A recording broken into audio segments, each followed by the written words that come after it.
Do you ever get restless at night, thinking of all the who, what, when, where, why of the world?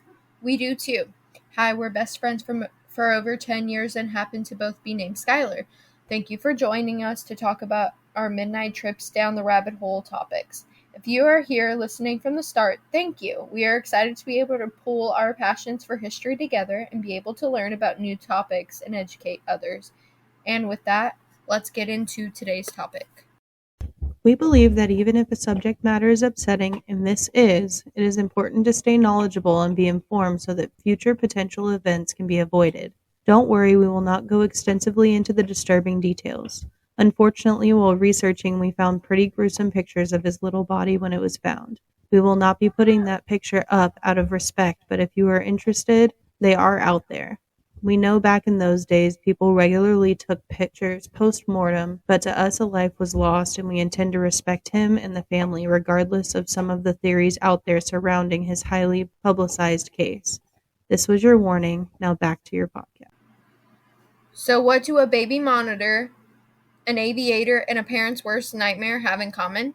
Let's face it, the 1930s was not the most lucrative time in our country's history. It was the decade that led to global economic and political crisis. Today we are going to discuss one of the positive things that came out of the decade, even though the origin was less than a pleasant story. Baby monitors and how the kidnapping and murder of an influential family's young child made them come to be. Born in Detroit, Michigan on February 4, 1902, to parents Evangeline Land Lindbergh and Charles August Lindbergh I, Charles II was raised on a farm in Minnesota. However, as the son of a lawyer and a congressman, he spent much of his childhood in Washington, D.C. He is said to have had a very public life, and that publicity followed him into adulthood. Lindbergh studied mechanical engineering at the University of Wisconsin and dropped out of school in 1922 to learn to fly planes. He made his first solo flight in 1923 after finishing flight school. He got his start in aviation as a barnstormer or stunt pilot. He joined the United States Army Air Service in 1924 and trained as an Air Service Reserve pilot. He later worked as an air mail pilot, flying back and forth between St. Louis and Chicago. In May 1927, 25-year-old Charles Lindbergh II rose to fame when he became the first pilot to fly solo across the Atlantic in 33 and a half hours. He later was named Time magazine's Man of the Year, becoming the nation's most eligible bachelor. In December of 1927, Charles met the woman who would later become his wife. Lindbergh had accepted an invitation of Dwight Morrow, the American ambassador to Mexico, to visit the Latin American country. Lindbergh flew himself to Mexico, covering 2,100 miles in poor weather conditions. Upon arrival, over 150,000 people welcomed him to Mexico City. In 1927, Charles said, "The life of an aviator seemed to me ideal. It involved skill, it brought adventure, it made use of the latest developments of science. Mechanical engineers were fettered to factories and drafting boards, while pilots have the freedom of wind with the expanse of sky. There were times in an aeroplane where it seemed I had escaped mortality to look down on earth like a god." While there, the ambassador's 21-year-old daughter, Anne Morrow, caught Charles's eye. Anne Morrow was born on June 22, 1906, in Englewood, New Jersey, to parents Dwight W. Morrow, a partner in the J.P. Morgan & Co., and future senator and ambassador in the USA, and Elizabeth Reeve Cutter Morrow, a poet, teacher, and acting president of Smith College. Anne was known to be quiet, sensitive, and quite introverted. In 1924, she enrolled at Smith College, where she majored in English. Anne was a Smith College senior when she traveled to Mexico in December of 1927 to spend the Christmas holidays with her family. Among their guests were, of course, Charles Lindbergh II, 4 years Anne's senior. Lindbergh was drawn to Anne's quiet nature. Anne fell for Charles instantly, and the two were quickly smitten. Anne would later call Charles her stubborn Swede. Falling in love gave Anne the confidence and freedom to come out of her shell. He took her above the clouds, literally. After only 4 dates, they were engaged, taking the most eligible bachelor off of the market. Anne didn't accept Charles' proposal lightly. She would go from being a schoolgirl to a celebrity. They were married at the Morrows estate in Englewood, New Jersey on May 27, 1929. In 1929, she became the first American woman to earn a first-class glider pilot's license, as well as her private pilot's license. The following year, at 7 months pregnant with their first child in 1930, Anne broke the transcontinental speed record by 3 hours. She flew as co-pilot and radio operator with Charles from Los Angeles to New York in 14 hours and 45 minutes. She became an award-winning aviator in her own right, earning her private pilot's license in 1931. On June 22, 1930, on Anne's 24th birthday, the couple welcomed their first of 6 children. A beautiful baby boy named Charles Augustus Lindbergh III, whom the press nicknamed the Eaglet. The little one weighed in at 7 3/4 pounds, had golden blonde hair and adorable dimples on his chin. With the arrival of their little bundle of joy also came an impending media circus. Everyone wanted to welcome the Lindbergh baby. Due to the media's heavy involvement in the child's life, his health and physical condition at the time were downplayed. The baby was rumored to be anything but normal.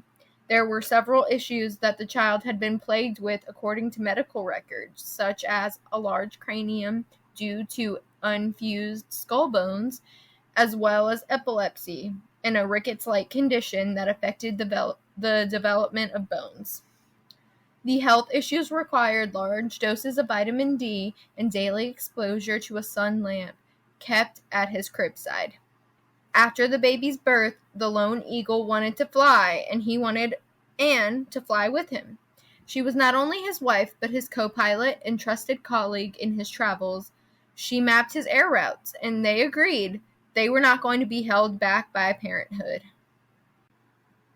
Anne was not sure about hiring a nanny to help in the beginning, despite being raised in a household who had hired help herself. After much thought, the couple hired a Scottish woman named Betty Gow to be their child's nursemaid.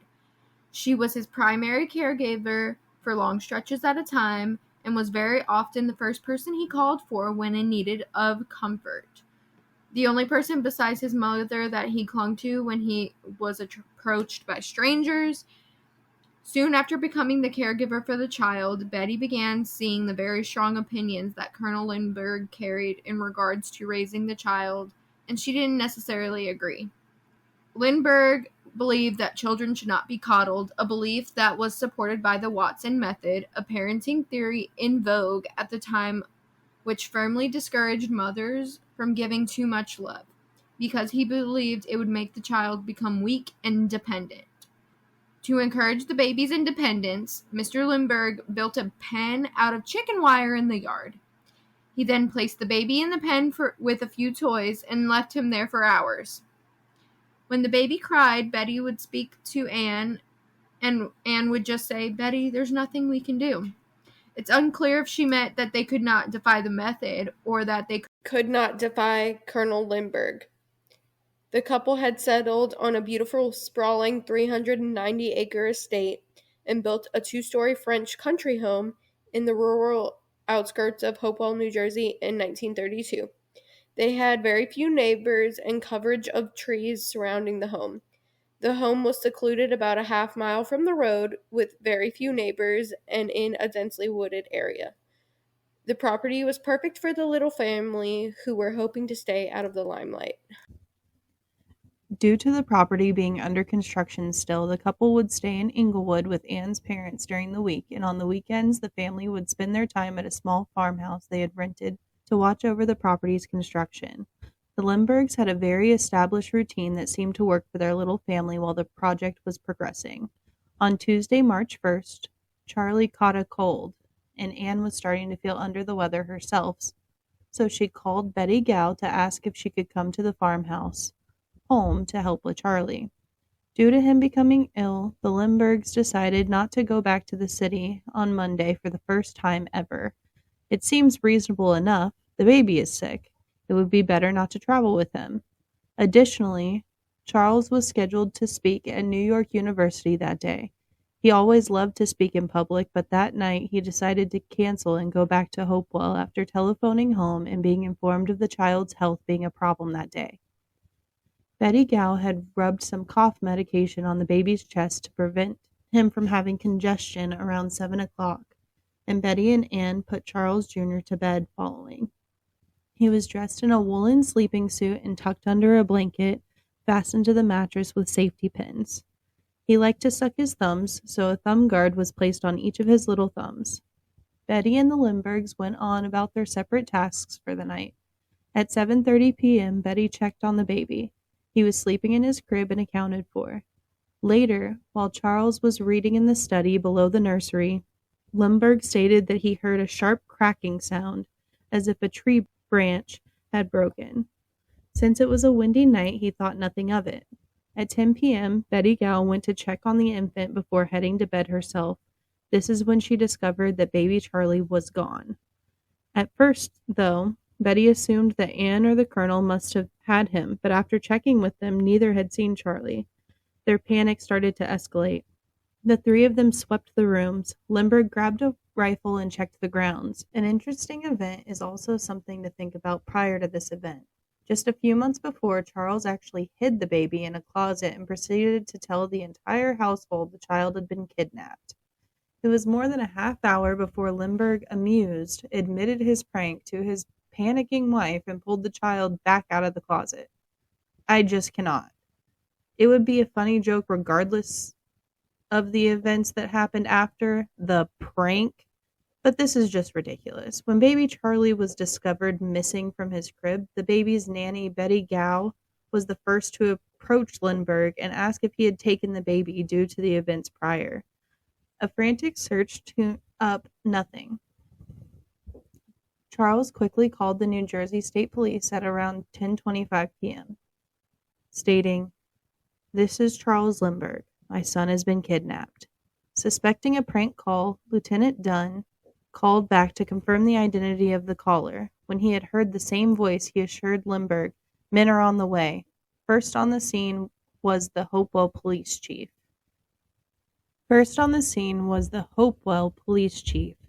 After the arrival of police, Charles found a previously overlooked ransom letter on the windowsill. It was dusted for fingerprints. Officer Schoeffel slit the envelope open with his penknife. He removed a single sheet of paper. The note was handed to Lindbergh, and it said, "Dear Sir, have $50,000 ready, $25,000 in $20 bills, $15,000 in $10 bills, and $10,000 in $5 bills. After 2 to 4 days, we will inform you where to deliver the money. We warn you for making anything public or for notifying the police. The child is in great care." There were 2 interconnected circles that were red and blue below the message, with one hole punched through the red circle and 2 other holes punched outside of the circles. This note will be the first of many ransom notes to come. Also, an interesting tidbit about the first ransom note is that Betty Gow and Anne had searched the room and swore no note or envelope was seen by either of them. The search of the crime scene uncovered the ransom note that was on the windowsill of an open window along with muddy, unclear footprints in the nursery. A ladder was found about 50 yards away from the nursery window. It was determined that around 9 p.m. someone climbed up the ladder into the second-story nursery of the Lindbergh home and abducted the 20-month-old toddler. The ladder was broken in 3 pieces, rigged to come apart, presumably to fit into an automobile, and a footprint with the imprint of a sock around it, presumably to soften the footfall of the step down. The ladder had 500 partial fingerprints, most being unidentifiable. 2 muddy holes beneath the nursery window led the police to believe it had been used to enter and exit from the child's bedroom. Questions have recently been raised as to whether or not those holes were actually deep enough in the wet mud for a person to have climbed up and down with a 30-pound baby. The ladder may have been a red herring. Interestingly, the ladder was broken at a point where 2 sections were joined, and investigators also discovered a chisel, presumably to jimmy open the shutters and window of the nursery. Large footprints leading away from the house in a southeasterly direction toward the woods were also seen at the scene. According to her handwritten statement, Betty claimed she suspected Lindbergh of yet another one of his jokes, since she knew he had taken the baby and hid him only 2 months prior. On March 1st, 1932, at 10:46 p.m., a teletype from the New Jersey State Police transmitted to inform the public. Colonel Lindbergh's baby kidnapped from Lindbergh home in Hopewell, New Jersey, sometime between 7:30 p.m. and 10 p.m. this date. Baby is 19 months old and a boy, is dressed in a sleeping suit. Requests that all cars be investigated by police patrols. Authorities, State Police, Trenton, New Jersey, 10:46 p.m. The news that the son of one of the most famously beloved couples in America had been stolen from his crib sent the police of New Jersey and New York, state and local, into action. By midnight, dozens of uniformed police and plainclothes detectives were outside the house and searching the grounds. They were joined by flocks of reporters working the story and curious citizens, people known as armchair detectives today. By the next morning, word of the kidnapping had been broadcast to the world. Reporters, cameramen, curious onlookers, and souvenir hunters from all walks of life swarmed over the Lindbergh estate. Any evidence not yet retrieved by police was lost in the stampede. Colonel Schwarzkopf would become the face of law enforcement during the Lindbergh case. He issued statements on the Lindberghs' behalf and answered questions from the press. However, he was not in charge of the investigation. Law enforcement authorities in both New Jersey and New York deferred to Lindbergh throughout the process, even though, under average circumstances, the parents of the victim will not be in charge of the investigation. The night after his son was kidnapped, Charles Lindbergh set up a police command center in his garage. Law enforcement knew Charles was working on his own end to track down the toddler and ran every step the authorities planned to make by the pilot before even pursuing. They were afraid to make the decision on anything that could possibly endanger the baby in such a high-profile case. Obviously, back in the 30s, crime scenes were processed differently, and not at all like how we envision the process by today's standards and technology. At the time of the crime in 1932, the crime fell under the jurisdiction of local law enforcement, meaning the county sheriff and the state troopers. Despite the Bureau of Investigation offering expertise that were disregarded and the authorities proceeded without their input, this may prove to be a mistake on law enforcement's part because it really boils down to finding the baby at all costs. Or it should be, don't you think? The case was not considered to be a federal crime. However, President Herbert Hoover had been involved, declaring that he would move heaven and earth to recover the child. The Coast Guard, Customs Service, Immigration Service, and D.C. Police were alerted. Lindbergh's family offered a $50,000 reward, and the state of New Jersey offered another $25,000. $75,000 was a large sum in the middle of a depression. At the start of the investigation, 3 theories were being formed by investigators. Theory 1 was that Charles Lindbergh presumed that the kidnappers were professional hitmen with a mobster or group mentality. Theory number 2 was that it was orchestrated by a local and unprofessional gang with financial gain as a motive. This was due to the apparent familiarity with the house and the location of the nursery and the modest ransom requests given by the kidnappers. The third theory was to pursue the possibility that the kidnapping might have been directly or indirectly the work of a domestic employee, since somehow the kidnappers had to have been informed that the family was not returning to the Morrow family estate, as was their routine every week. On March 3, 1932, Anne made a desperate publication to help the kidnappers care for her son and his needs, in hopes that the boy would be tended to appropriately due to his health problems that required significant attention. Just 3 days later, on March 6, 1932, a second ransom note was found. It was postmarked from Brooklyn, New York on March 4th. It read, "Dear Sir, we have warned you not to make anything public and also not to notify the police. Now you have to take the consequences. Means we will have to hold the baby until everything is quiet. We cannot make any appointments just now. We know very well what it means to us. Is it really necessary to make a world affair out of this, or to get your baby back as soon as possible? To settle this affair in a quick way will be better for both. Don't be afraid about the baby, keeping care of him day and night. We also will feed him according to the diet. We are interested to send him back in great health. At the end of the ransom note, a ransom was made for $50,000, but now we have to take another person to it and probably have to keep the baby for a longer time as we expected. So the amount will be $70,000. $20,000 in $50 bills, $25,000 in $20 bills, $15,000 in $10 bills, $10,000 in $5 bills. Don't mark any bills or take them from one serial number. We will inform you later where to deliver the money, but we will not do so until the police is out of the case and the papers are quiet. The kidnapping we prepared for years, so we are prepared for everything. It was at this point Lindbergh asked the mob mediators to pass the letter on to his mob contacts. The note ended up in New York Daily News where it was photographed and distributed. Ed Mulrooney, commissioner of the New York Police Department, came up with a plan to surveil Prudential mailboxes. Mulrooney was willing to organize a police raid to rescue the baby, but Lindbergh strongly disapproved of the plan, fearful for his son's safety. He threatened to use his considerable influence to ruin Mulrooney's career, and Mulrooney relentlessly continued to try, but eventually gave in. Side note, this is why it's probably better not to allow a worried and emotionally unstable parent to conduct the investigation of their own missing child. Later, a third note was received by Colonel Henry Breckinridge, the Lindbergh's family attorney, on March 8th. This note requested a note in the newspaper from someone to act as an intermediary. The Lindbergh family received the notes and were in distress with what to do with these notes. An unknown man, Dr. John Condon, was a retired teacher who lived in New York.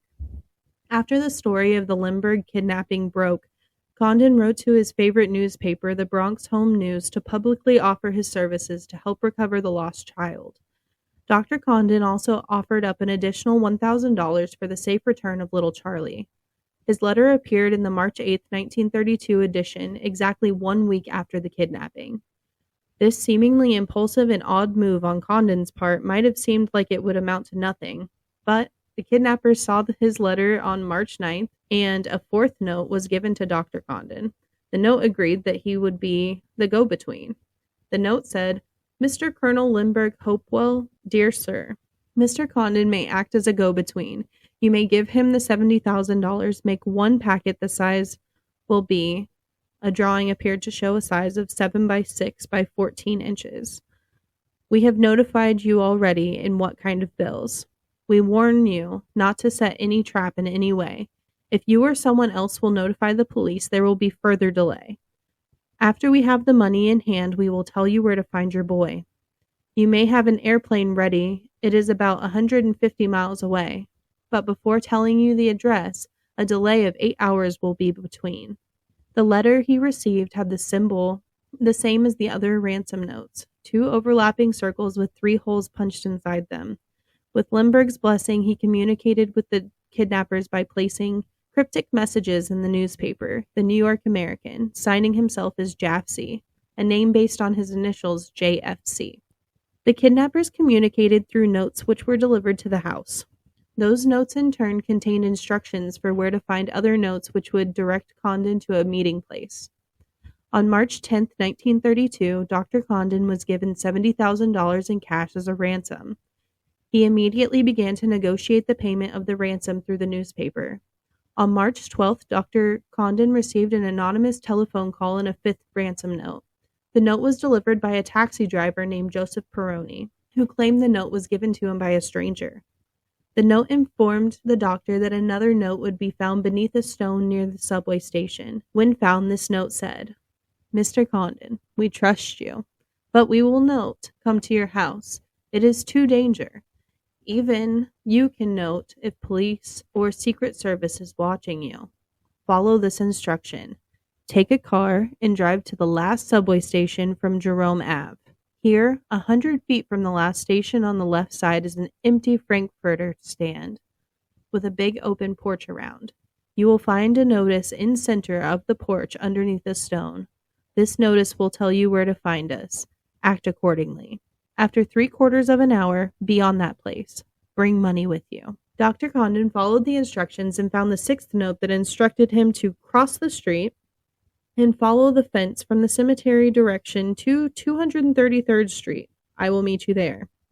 The sixth note demanded that meet with the kidnapper at Woodlawn Cemetery, which is located near 233rd Street and Jerome Ave. At the cemetery meeting, the man who called himself John discussed the payment of the ransom with Dr. Condon. The man had a Germanic accent and asked for the money. Condon told him that he didn't have it and that he couldn't deliver it until he had seen the baby.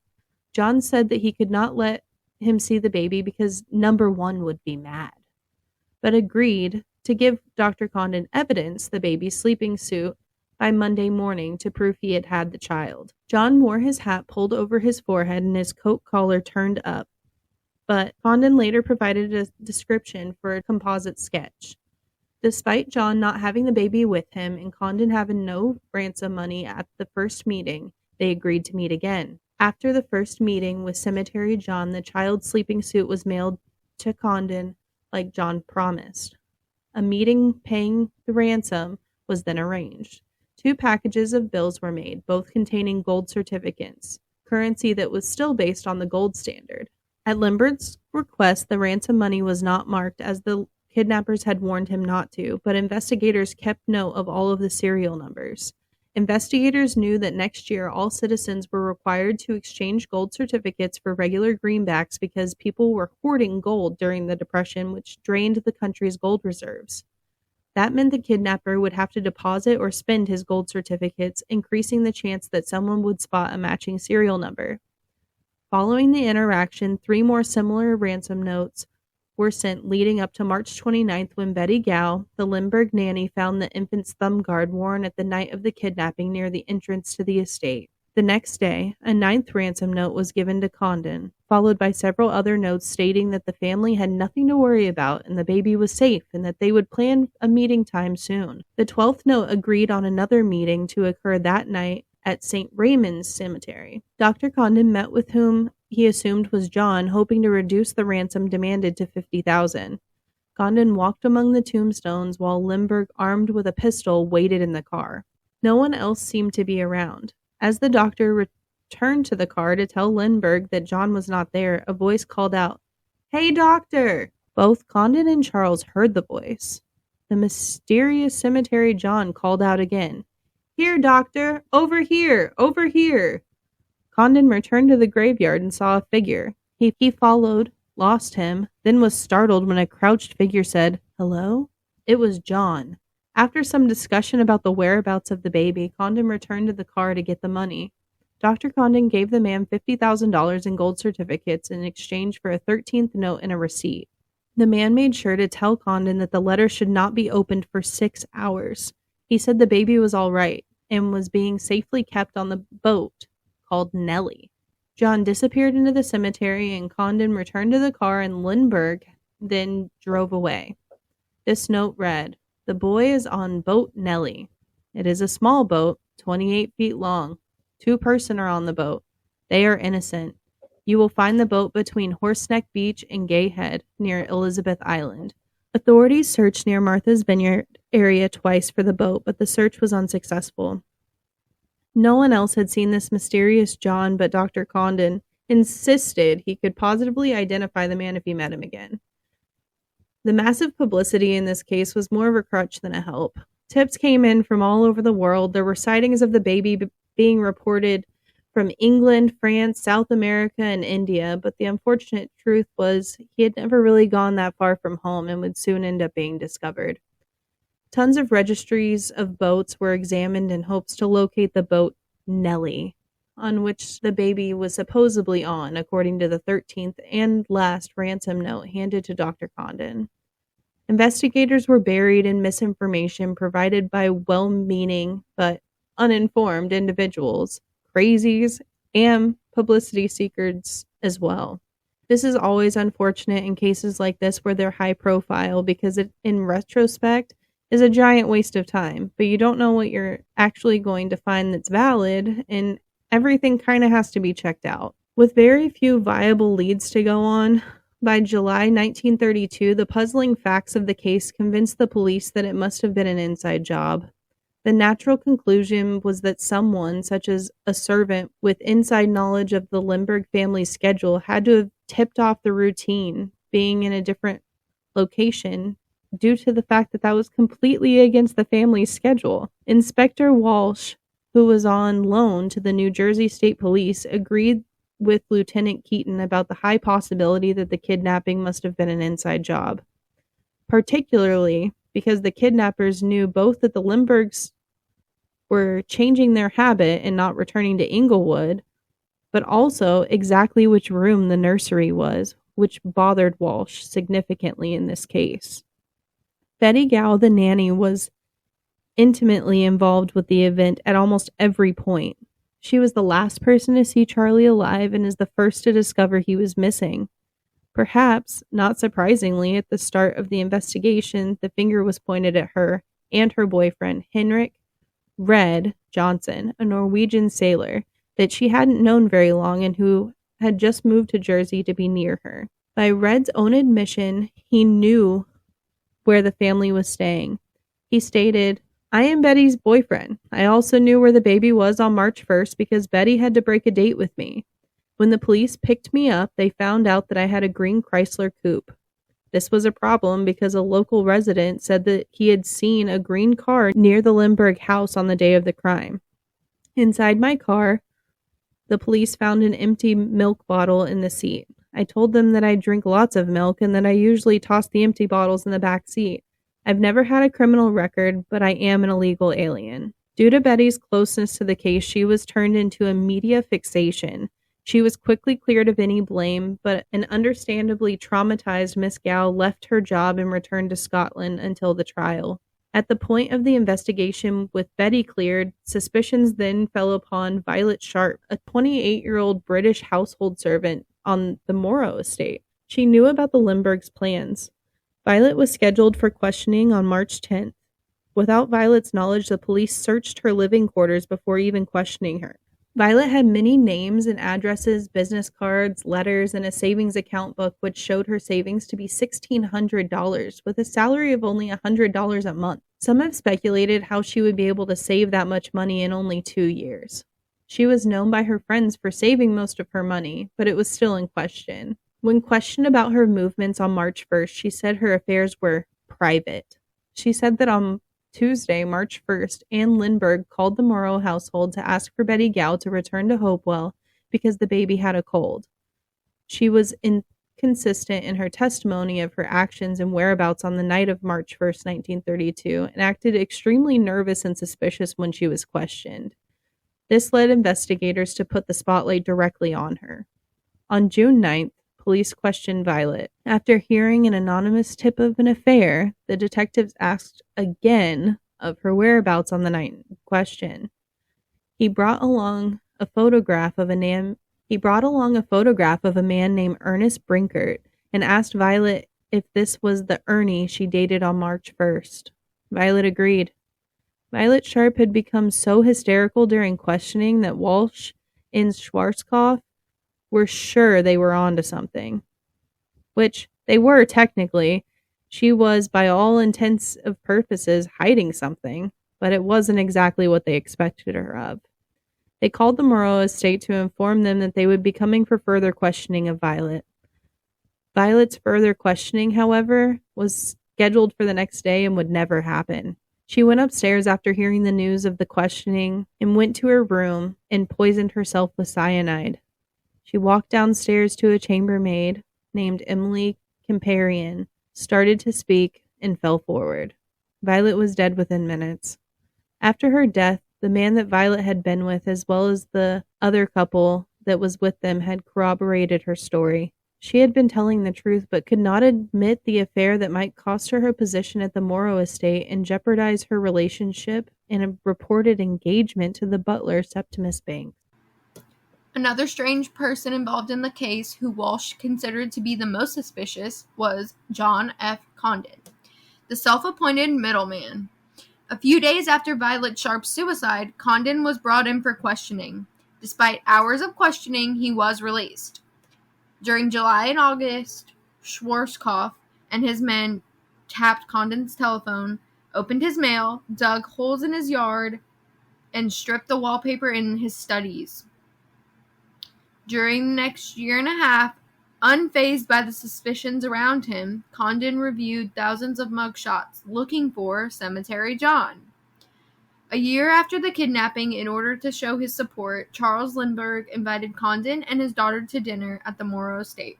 Shortly after that, Schwarzkopf and his men decided that Condon was just eccentric, but not involved. On May 12, 1932, the little eaglet's body was accidentally discovered by William Allen, an assistant on a truck driven by Orville Wilson. The badly decomposed and face-down and partially buried body of a 1-year-old was discovered in the woods outside of Trenton, New Jersey. The location of the body was about 4.5 miles southeast of the Lindbergh home, 45 feet from the highway. The body was identified by his father, Charles, and Betty Gow to be Charles Lindbergh, Jr. The primary identification was the baby's nightshirt, which Gow had stitched together from a bit of cloth given to her by the Lindbergh's maid, Elsie Whately. Both Betty Gow and Whately testified to this in court and identified the cloth and the thread used on the garment. The other forms of identification were the child's teeth, hair, and overlapping toes. The body was so decomposed that it was not even possible at first to determine whether it was a boy or a girl. The man who found it described it as a skeleton, what hadn't been decomposed or partially eaten by animals anyway. The brain did not contain a bullet. However, a small hole at the base of the skull was found, and it was concluded that it was made post-mortem. They concluded that it was likely made by Inspector Walsh at the discovery site when he poked the soft skull with a stick. The fontanelle, or as it's also known, the soft spot on the top of a baby's head that stays open until the child is about 1 year old, was found to be 1 inch in diameter. The eaglet was 20 months old at the time of the kidnapping. Dr. Mitchell found 4 fracture lines and a decomposed blood clot. The left leg and both hands were also missing. He concluded that the cause of death was a blow to the head.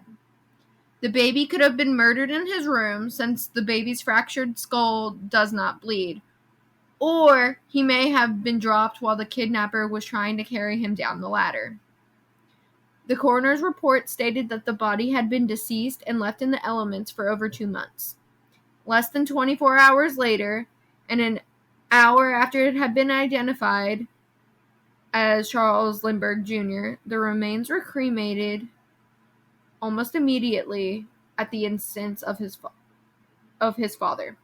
Fearing his son's resting place would become a tourist attraction, the colonel scattered his ashes at sea. No further forensic testing, including DNA testing, was ever possible. There was no question that the corpse had been in the woods for several months, making the time of death very probably around the time of the kidnapping. No photographs of the skull, the blood clot, or the small round hole were ever taken. Other than some measurements and a 1-page report typed by Swayze, there was nothing for Schwarzkopf and his investigators to use. The investigation seemed to have hit a dead end until the gold certificates proved to be one of the best tools the mourning family could have had on their side. The serial numbers of the ransom bills were recorded in a list distributed to banks across the nation. Lieutenant Finn was updating a map to indicate where the bills were turning up. President Roosevelt, shortly after taking office, ordered in Executive Order 6102 of 1933 that the private ownership of gold certificates, meaning that all gold or gold certificates valued at more than $100, had to be turned in by May 1st, 1933. Although the timeline drew near for the expiration, investigators would follow the gold note trail for 2 years. The first gold notes from the ransom money surfaced shortly after the delivery of ransom on April 2, 1932. By that fall, 250,000 booklets listing the serial numbers of the ransom bills had been distributed across the nation.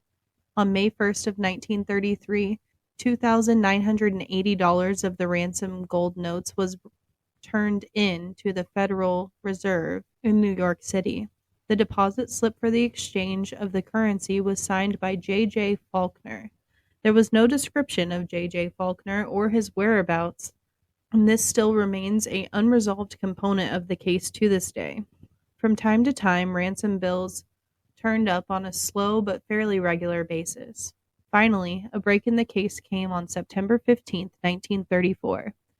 Shortly before 10 a.m., a dark blue Dodge sedan pulled up to the gasoline pumps at a Warner Quinlan service station in Lexington Avenue in Upper Manhattan. A gas station attendant named Walter Lyle walked over to the car and filled it with 5 gallons of ethyl, like the man behind the wheel had then requested. The gas station attendant was suspicious of the $10 gold certificate from a man paying 98 cents worth of gas. The attendant wrote on the bill the license number of the automobile driven by the man and noted the man spoke with a German accent. The license plate identified the man as Richard Hauptmann. Hauptmann was born in Germany in 1899. He and 2 of his brothers fought in World War I, but only he had survived. After the war, like many survivors, he struggled financially and became a thief. He was arrested and escaped from prison and stowed away on a ship to the United States. He was ultimately caught and returned to Germany. He made one more failed attempt before successfully entering the U.S. at age 23. While living in America, Richard Hauptmann found work as a carpenter and married another German immigrant, Anne Schofler. This led investigators to reach out to Richard Hauptmann's application for a driver's license. His handwriting formation was distinctively European. He spelled New York with a hyphen, just like the kidnapper. He placed the $sign after the number, just like the kidnapper. The kidnapper spelled night as Nihgt. Hauptmann spelled light as Lihgt. Based on the compelling information, Hauptmann's home was closely surveilled by authorities. Hauptmann was a good-looking, athletic man who resembled the composite sketch of John as well. On September 9, 1934, at 9 a.m., Bruno Richard Hauptmann was taken into custody. His arrest brought an end to the more than 2-year-long investigation into the kidnapping and murder of Charles Augustus Lindbergh, Jr. An angry mob gathered outside the Greenwich police station where he was taken. At the time of his arrest, he was carrying a $20 ransom bill. While searching his home, police took note of the fact that Richard's eye kept looking at his garage. He was asked if that was where he had hidden the ransom money. He said, "I have no money." Later, the garage was dismantled board by board during the search. $1,830 of the ransom money was hidden behind a board. Another $11,930 was found in an empty can near a window in the garage. Hauptmann swore that a friend had given him the money to hold on to and that he had no connection to the crime. Bruno was charged with kidnapping and murder. He pleaded not guilty. However, the evidence against him came together rather quickly. Richard Hauptmann was indicted in the Bronx on September 24, 1934, for extorting the $50,000 ransom from Charles Lindbergh. 2 weeks later, on October 8, 1934, Hauptmann was indicted in New Jersey for the murder of Charles Augustus Lindbergh, Jr. When questioned about having the ransom money in his possession, Hauptmann explained something which would then become known as the fish story. This was that his friend and occasional business partner, Isidor Fish, gave him a shoebox before he had left for Germany. Fish, a failed businessman who was known for conning his friends out of money, died of tuberculosis and never returned to the U.S. Hauptmann claimed that he stored the shoebox in a closet, but it had gotten wet from a leaky pipe. He claimed the shoebox disintegrated, revealing thousands of dollars. Hauptmann explained that since Fish owed him money, he decided to pay himself back. He said that he had no idea it was the Lindbergh ransom money. He took the money out of the shoebox, dried it, and hid bundles of money here and there in his garage for safekeeping. Having this amount of money in Richard's eyes justified both himself and his wife quitting their jobs. When Hauptmann was interrogated, he was beaten. He maintained still that the money had been given to him by Isidor Fish. his business partner, before he had left for Germany. The key part of the evidence that tied Hauptmann to the kidnapping was a section of attic floorboard, though. While searching the attic of Hauptmann's rental home for more ransom money or other clues, police detective Louis Bornman noticed that an 8-foot section of the attic wood flooring was missing. There was also a little pile of sawdust where it had been sawn away. The floorboard was taken from Hauptmann's Bronx apartment and was found to precisely match the grain of wood used for rail 16 of the ladder found at the kidnap scene by wood expert Arthur Kohler. The 4 rarely spaced extra nail holes in rail 16 matched up perfectly with the holes in the attic floor joists.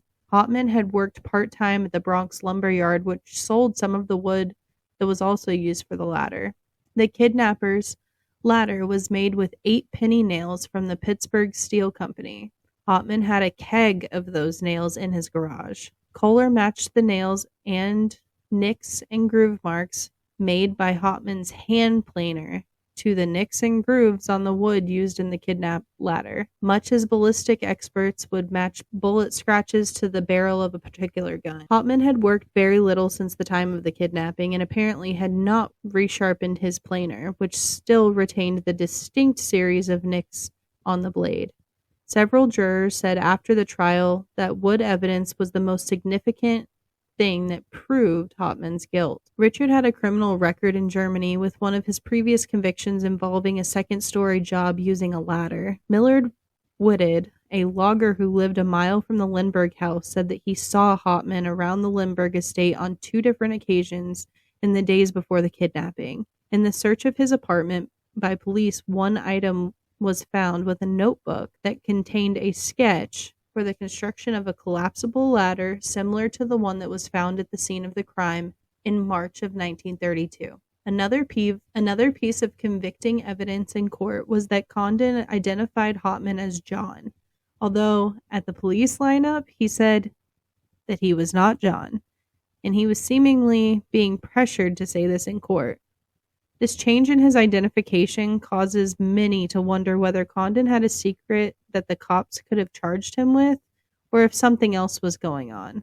Charles Lindbergh also testified that the voice of John that he had heard in the cemetery sounded a lot like Hoff. The taxi driver testified that the man who gave him a note to deliver to Dr. Condon was Hauptmann. Hauptmann quit his job within days after the ransom money was paid through Dr. Condon's. Hauptmann had also quit his job within days after the ransom money was paid. Dr. Condon's phone number was found written on a closet wall in Hauptmann's kitchen as well. A gas station attendant and a movie theater cashier identified Hauptmann as having used $10 gold certificates. The resulting trial was a national sensation and the first of its kind. The jurors were ordinary working-class men and women for whom the $3 a day stipend was real money after 5 years of being in a depression. Being sequestered at the local hotel meant they were all given free meals.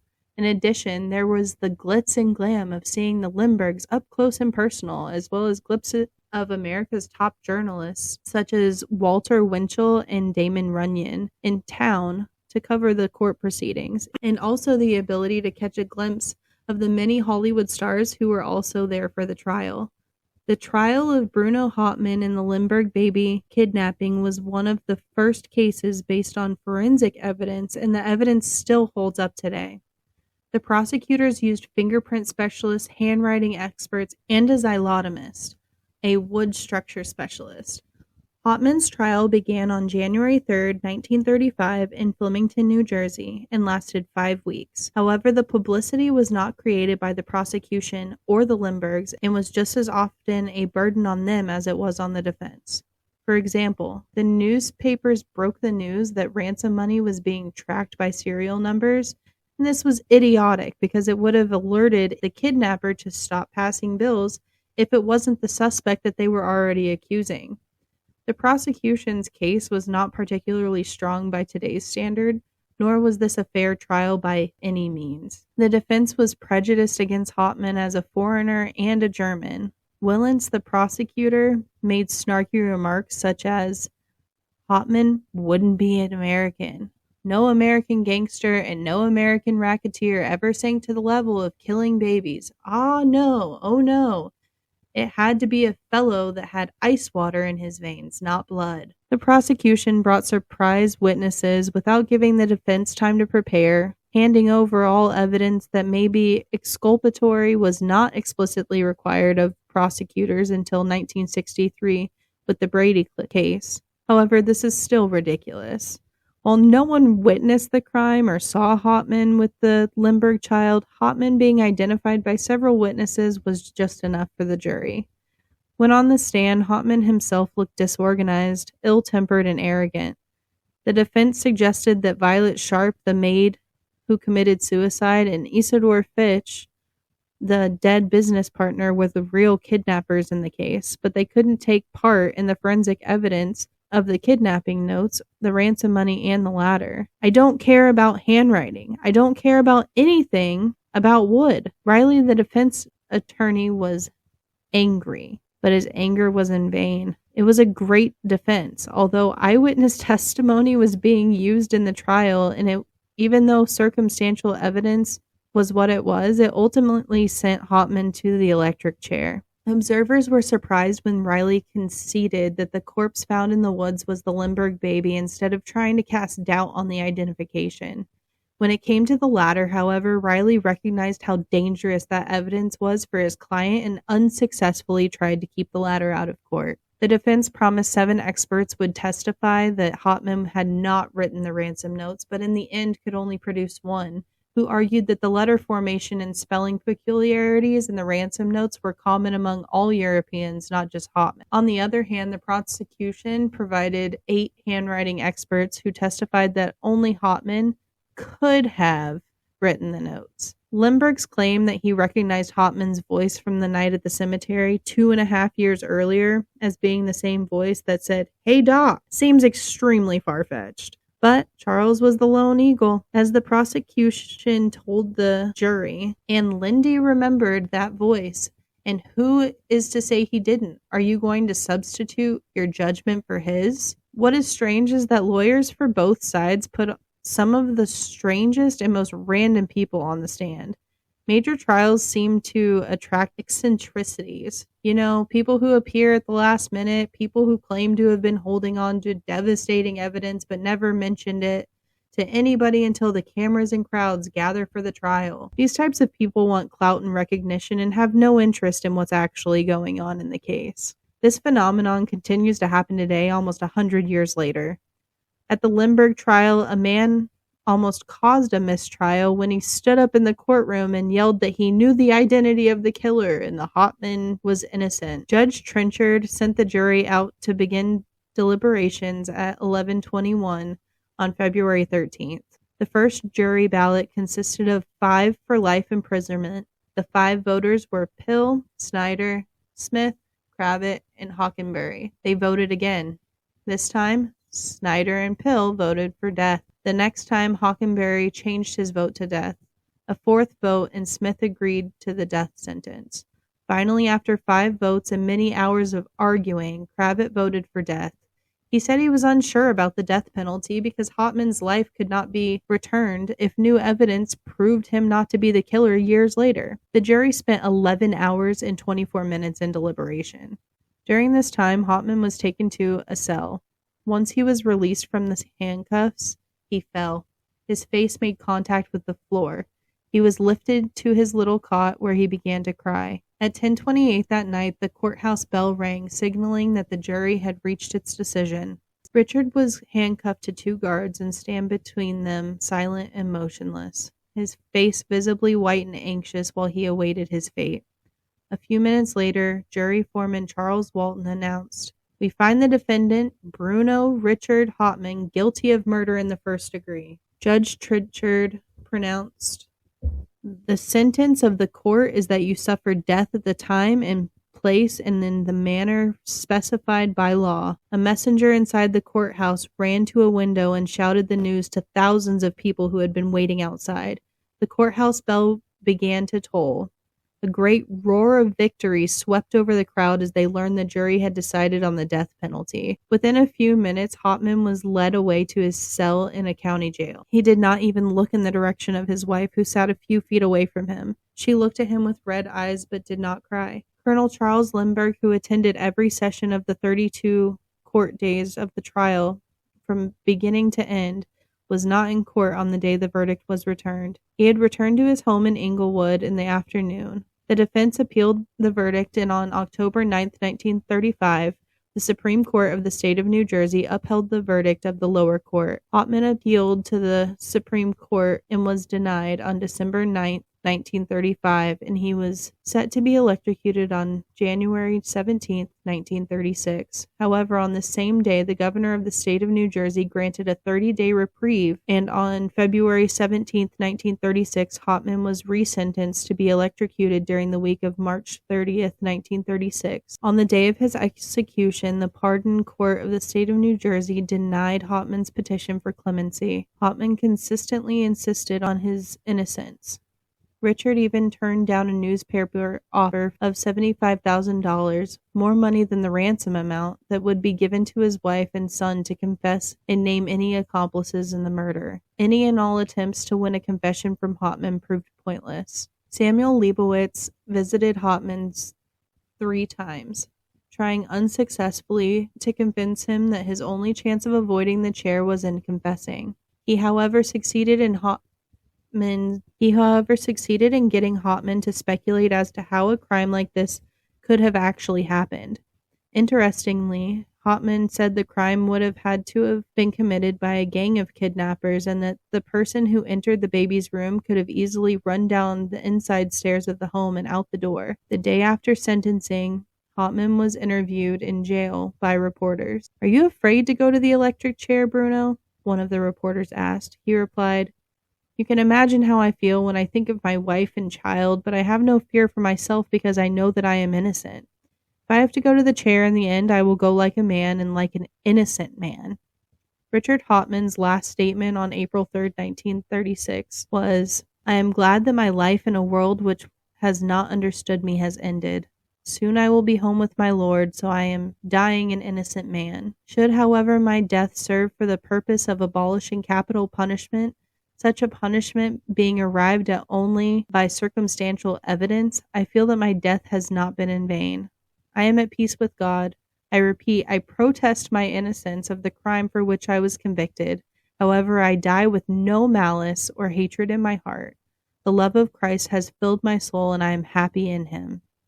On April 3, 1936, at 8:44 p.m. in the New Jersey State Prison, 2,000 volts of electricity were sent through Richard Hopman's body. Robert Elliott, the executioner, later reflected, "I dreaded this assignment more than any other. I wondered whether justice was actually being served by snuffing out the life on this man." After the kidnapping and murder, Americans were rightfully worried about ongoing surges of kidnapping happening and demanded changes in legislation. Representative Cochran of Missouri said, "There is fear throughout the country, and a great deal of that fear is in the hearts of the mothers and has been brought by this Lindbergh case. It is the duty of Congress to stamp out that fear, to let every mother of this country know that her child, no matter how humble her station in life may be, or her husband, is going to receive from the United States government the same assistance that was given in this Lindbergh case." On June 17, 1932, 3.5 months after Charlie's kidnapping, the 72nd Congress passed the Federal Kidnapping Act, or the Lindbergh Law. President Hoover signed the bill into law on June 22nd, which would have been Charlie's 2nd birthday. The Lindbergh Act of 1932 makes it a federal crime to transport a kidnapped victim across state lines. It allows federal agents to pursue the kidnappers across state borders, whereas local law enforcement is bound by jurisdiction. The bill also stated that if the victim was not returned within a week, the FBI gains jurisdiction over the investigation, disentangling them from local politics, an issue that was for sure a problem in this case too. Today's kidnapping law authorizes federal authorities to investigate any reported mysterious disappearance or kidnapping involving a child 12 years or younger. However, the FBI can become involved with any missing child under the age of 18 as an assisting agency to the local police department. There does not have to be a ransom demand, and the child does not have to cross the state lines or be missing for 24 hours. Research indicates the sooner that a missing child is reported, the more likely there will be a successful outcome in the return of the child being unharmed. Richard Hoffman said himself, "They think when I die, the case will die. They think it will be like a book I close, but the book, it will never close." He was correct. The case is still in question today. The American Bar Association viewed the trial as a media circus and called for reform. In 1937, the ABA included a prohibition on courtroom photography in its canons of professional and judicial ethics. All but 2 states adopted the ban, and the U.S. Congress amended the Federal Rules of Criminal Procedure to ban cameras and broadcasting from federal courts. The ban on photography in courtrooms prompted by the trial would last nearly 4 decades. At the time of the kidnapping, Anne was pregnant. After the birth of the second baby, another son, named John in 1932, Anne said, "A spell had been broken, the spell over us that made me dread everything and feel that nothing would go right after this. The spell was broken by this real, tangible, perfect baby coming into an imperfect world and the coming out of the teeth of sorrow miracle." Following the birth of John Lindbergh in 1932, Charles made a statement to the press saying, "Mrs. Lindbergh and I have made our home in New Jersey. It is naturally our wish to continue to live there near our friends and interests. Obviously, however, it is impossible for us to subject the life of our second son to the publicity which we feel was in large measure responsible for the death of our first. We feel our children have a right to grow up normally with other children. Continued publicity will make this impossible. I am appealing to the press to permit our children to lead lives of normal Americans." Ultimately, the couple's request for privacy was not met by the press, and the family decided to relocate to Europe in December of 1935. For almost 4 years, they lived in England and France, making only one brief holiday visit to the United States in December of 1937. Throughout the years, the family lived in England and Paris. After the birth of their second son, John, Charles and Anne Lindbergh went on to have 4 more children. After the birth of each child, Charles took Anne on weeks-long flights to wean her from her newborns. During their time living abroad, the Lindberghs enjoyed not being swarmed by the press and felt that their family was finally safe. The parents were always worried and maybe a little paranoid, but justifiably so after what had happened about their children's safety. They were a tight-knit family, and the children were expected to be independent, self-sufficient, and responsible. It was expected that the children would work on useful skills and strive for intellectual honesty. It was strongly emphasized by their father. The children were not raised to think of themselves as children of famous parents, though they would inherit all of their fortunes on their 21st birthdays. The Lindbergh children lived a comfortable lifestyle. When Anne sought out psychotherapy to treat her ensuing depression from being separated from her newborns during her childbearing years, Charles moved out of their bedroom. Charles and Anne lived increasingly separate lives as time went on. Following this tragic event, baby monitors were invented and released to the market in 1937. This was a revolutionary product that made parenting much less stressful. The radio nurse was created by Zenith President Eugene McDonald Jr. who was concerned for his daughter's safety following the 1932 Lindbergh baby kidnapping. McDonald's device allowed monitoring of children after bedtime. The Guardian Ear transmitter was installed in a child's bedroom, while the radio nurse receiver was placed near the parents. The Zenith Radio Corporation hired a sculptor, Isamu Nagachuchi, to design the first monitor in 1937. The aesthetic was fitting because it looked like an abstract image of a nurse with a cap. The audio baby monitor, which was completed and ready for sale in 1938, was named Zenith Radio Nurse. It had a sound amplifying system with 2 units, the Guardian Ear and the radio receiver. The Guardian's Ear's analog intercom system transmitted sound on a 300 signal transmitter over the power line, meaning that the signal was sent through the home's electric wiring.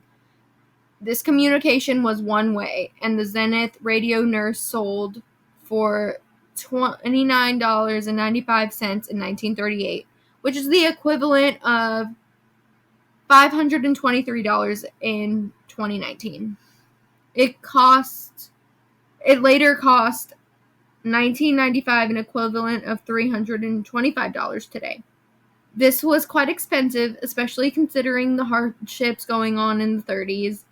Very few parents could afford it. In addition to its electrical transmissions that were plagued with technical problems, mainly distortions and interference, the Zenith monitors did not work well with very loud volumes and resulted in distortions and speaker rattles, leaving parents to struggle to get the most out of the monitor and the communication, especially since it was only one way. Something felt like a failure at the time paved the way for bigger and better baby monitor designs. The baby monitor would have to wait another 50 years, around the same time that wireless phones were becoming popular in the 1980s, to become a staple in a nursery. The first baby monitor that allowed for 2-way communication was introduced in 1997. Parents could now soothe their little ones by talking into the unit. By 1999, the first baby monitor that allowed parents to see their babies via a monitor was introduced. This design came about because of an increase in the number of cases involving nannies abusing babies. In 2000, monitors using Wi-Fi to transmit signals emerged on the market. Wi-Fi monitors had a better picture quality and a more impressive list of features. As of 2015, companies started manufacturing baby monitors, smart baby monitors. These units have artificial intelligence incorporated into the design. As a result, these new age baby monitors have features such as sensory functions, the ability to track vital signs such as your baby's breathing patterns, heart and pulse rate, as well as your little one's sleeping patterns. Some example of these types of monitors are the Nanit, the Owlet, and Miku. In hindsight, looking back at this history and comparing the Zenith Radio Nurse with the modern monitors, it's clear that we've come a long way. Colonel Charles Lindbergh continued to be a prime mover in the aviation industry as a consultant. Charles Lindbergh died of lymphoma at the age of 72 in 1974 while living in Hawaii.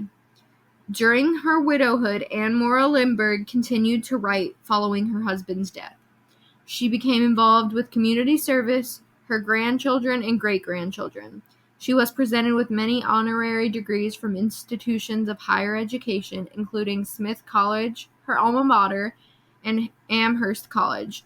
She has been inducted into the National Women's Hall of Fame and the National Aviation Hall of Fame. Anne Morrow Lindbergh passed away at 94 years old on February 8th of 2001, after suffering from several strokes over her last years. In 2003, a group of 3 siblings revealed they were Charles's children.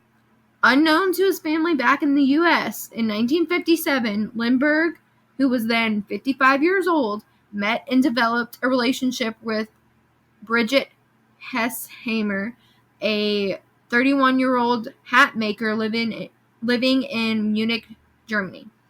They began a long-term affair that ended in his death in 1974. They kept their relationship a secret even from their children. Lindbergh would visit Bridget 2 to 3 times a year, introducing himself to the children as Mr. Carew Kent. At the same time, Lindbergh was also involved in a secret relationship with Bridget's sister, Marietta, and a third woman named Valeska, who was Mr. Lindbergh's German translator and secretary. Lindbergh had 2 other children with each of these women, again keeping the identity of his paternity a secret. 10 days before his death in 1974, Lindbergh wrote letters to his mistresses, asking them to continue utmost secrecy. They kept their promise until Astrid confronted her mother, Bridget, in the 1990s. After learning the truth of her father's identity, Astrid was sworn to secrecy until her mother's death in 2001. The other 2 families have continued their silence and not giving any interviews to this day. In the summer of 2003, the 3 siblings born from Bridget and Charles broke their silence. They made no claim to the Lindbergh estate, but they went public because they wanted to verify their family relationship before publishing a book about their mother's long-term secret affair with Charles Lindbergh. The existence of Lindbergh's secret German children adds quite the twist to the life story of a man who was happily married to an American Anne Morrow. Reeve Lindbergh, the youngest of the aviator couple's children, connected with her European siblings and wrote in an essay published in 2009 about her father's secrets called Forward from Here, Leaving Middle Age and Other Unexpected Adventures. She wrote, I have the feeling that he was the only person involved with all of these families who knew the full truth. And I keep thinking by the time he died in 1974, my father had made his life so complicated that he had to keep each part separate from the other parts. I don't know why he lived this way. I don't think I will ever know. But what it means to me is that every intimate human connection my father had during his later years was fractured by secrecy. Christina Lindbergh, the granddaughter of Anne and Charles, has spoken about her grandfather's infidelities and secret families. I cannot imagine why that happened. All the children of these other families are younger than I am. How we could have used some of that attention he gave them. But who knows? Someone said maybe he wanted to experience an unfamous family life. I know that I raised 2 children and found that exhausting. After he had 5 living children in his first family, all of whom were wonderful, but it was not easy. Anna Hauptmann, Bruno Hauptmann's widow, maintained his innocence for the rest of her life. I know my Richard could never do such a thing, she repeatedly declared. Hauptmann's widow, aged 92, pleaded one last time for the case to be reopened.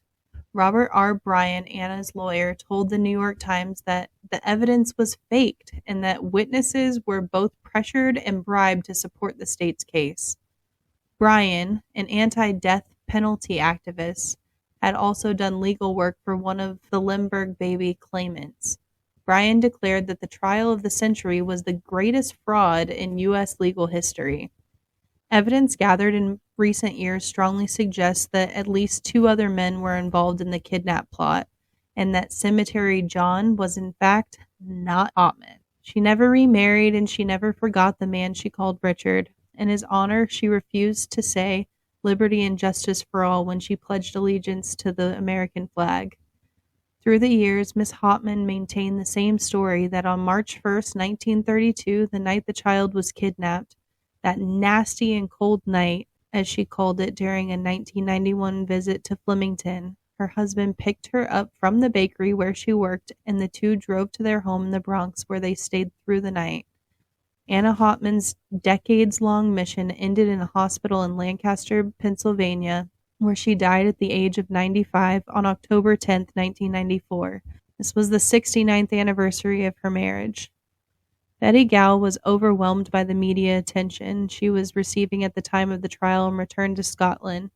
She rejected a career involving children and became a seamstress for the rest of her days. However, she seemed at peace with her connection to the case.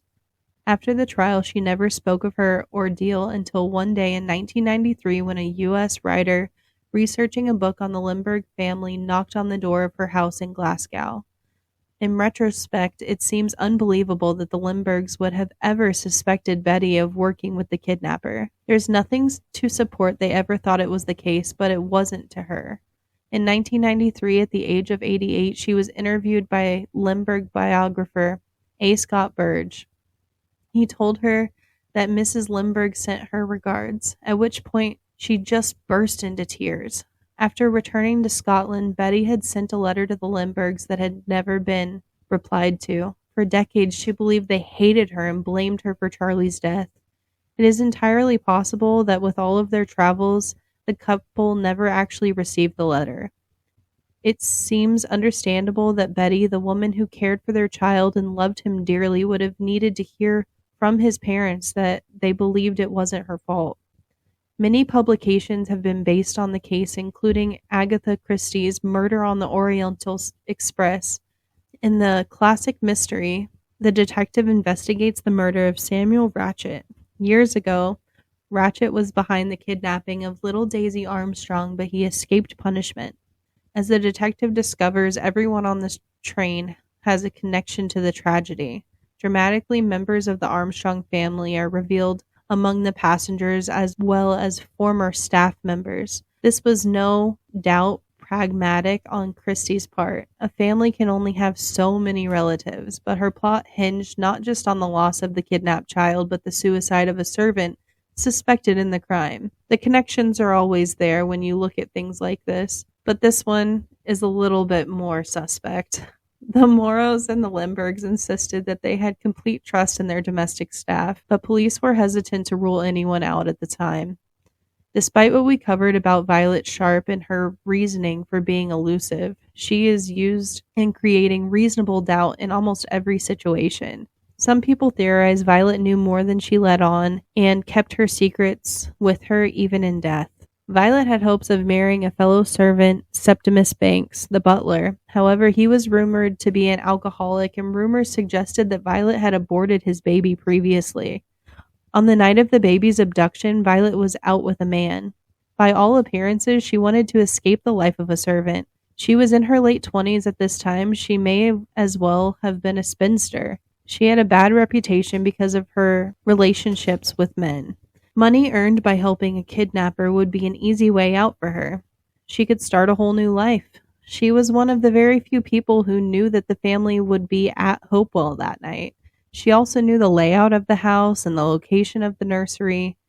It was later discovered that Hopman, although married, was known to be in the company of other women, and Violet was known for her relationships with random men as well. Over the years, dozens have come forward placing doubt on this case and claiming to be the Lindbergh baby. One man who recovered memories of being carried out of the Lindbergh nursery through hypnosis legally changed his name to Charles A. Lindbergh III. The most baffling instance seems to have been in 1936 when 4-year-old Bobby Dolphin was thrown into the international spotlight in January. Summit County, Ohio sheriff's deputies and federal agents were investigating a wild rumor that the boy was really the Lindbergh boy. Bobby's great aunt on his father's side, a 60-year-old Barberton, Ohio woman, contacted Akron private detective John I. Silverstein, who took her story to local authorities. She told Silverstein that the boy's mother was involved in a 1932 conspiracy to exchange her sickly son, not yet 7 months old at the time of the kidnapping, for the Lindbergh boy.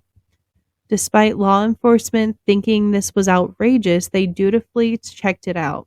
Witnesses began to corroborate the far-fetched tale, and the story took on a life of its own. When the police found the child, the officers on the scene did a double take when they spotted the boy. He really did resemble the Lindbergh baby. Blue eyes, curly blonde hair, dimpled chin. It may have just been a strange coincidence. However, the boy was wearing an aviator's helmet and goggles, just like what Charles Lindbergh wore on his solo flight across the Atlantic. Local newspapers published photos and articles about Lindy's double. The news spread to the Associated Press and the United Press International, which transmitted stories to newspapers around the world. Bobby was taken to the Akron police station to have fingerprints and footprints made. When the boy took off his shoes, it was noticed that he had an overlapping toe on his right foot, just like Charlie.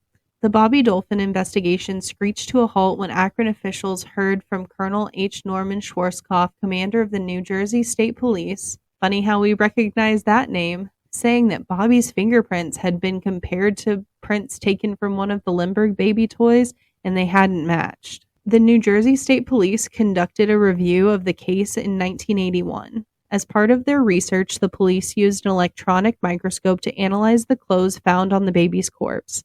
They confirmed that the clothes of the body came from the Lindbergh home.